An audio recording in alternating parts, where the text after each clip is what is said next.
right, Danny, let's move on to talk about the whole shebang. Who is going to win the NBA championship this year? You got the Celtics as the favorite, plus 350, Suns plus 450. Then you got the Bucks, the Nuggets, the 76ers, the Golden State Warriors, all the way down to plus 1,400. You want to talk about a buy low spot.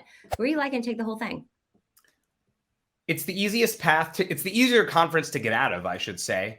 And it's the best team in that conference. So I'm going to go with the Bucks to win it all at plus 475. Yeah. Whoever gets out of the West will probably leave bloodied and bruised because it's going to be rough getting through there.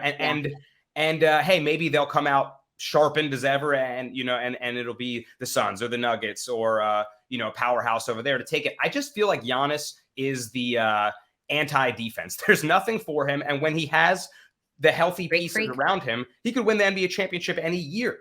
So Drew Holiday, like I said earlier, having his best year. I think they're Chris Middleton, who's always the Robin to his Batman that they need. When Chris Middleton is on and can make those clutch time shots, the Bucks are better than anybody in the NBA, I think, and have the most unstoppable player. And simply put, I'm going to go with that to win the championship. So give me the Bucks plus 475.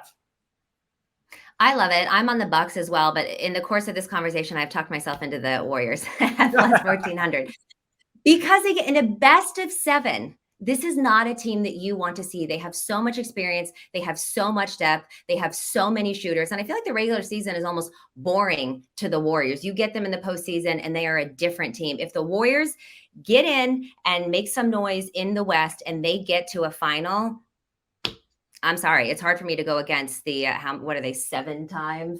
Right. Yeah, 4-time national champions since this crew has been together, maybe 7 all time. I don't know what I'm saying right now. All I'm saying is that the Warriors at plus 1,400 is worth it to me now, and I'm changing my answer, and I am going with that. All right, let's talk MVP. You got the Joker as the favorite yet again, minus 175. You got Embiid plus 250. You got your guy Giannis plus 750. And Luka, who I was really high on in the beginning of the season, or preseason rather, I took him as MVP. He has dropped all the way down to plus 1,000. What do you think for MVP?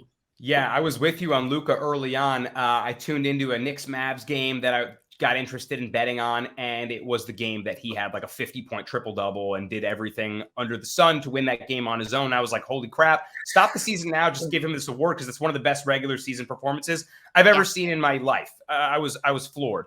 But as the season's gone on, we know there are 82 games of these to play. Nikola Jokic is doing something that makes no sense. There have been two players thus far in history to average a triple-double. Oscar Robertson, widely considered one of the greatest ball handlers and players to ever play the game. Russell Westbrook, in his prime, obviously, stat machine, game breaker. And now a 7-foot center, Nikola Jokic, who's averaging over 10 assists. That doesn't make sense. That doesn't happen. And he does it effortlessly. And his team is the best in the best conference with a 5-game lead going into the 1 seed, likely to lock it up going into the playoffs. So, it's chalky at minus 175. I'm not a rocket scientist for picking this. But how do we look away from Nikola Jokic, who will very likely average a triple-double as a center? I mean, period after that, right? And he does, regularly. And look, I like Jokic as well, minus 175. Obviously, we don't love that price. So I'm looking more at Joel Embiid. And look, I said that the Sixers were kind of a frisky pick and a possibility of going far in the East. So if I think that can happen, then I'm going to go with Joel Embiid at plus 250. He has also finished second in the MVP voting in each of the last 2 seasons. Like at some point, you got to hope that he's going to break through here over the last 11 games. He has averaged 33.5 points, 11.2 rebounds, 3.4 assists, and 2.7 stops. So he's just barely surpassing Luka for the league's leading scorer, 33.4 points per game.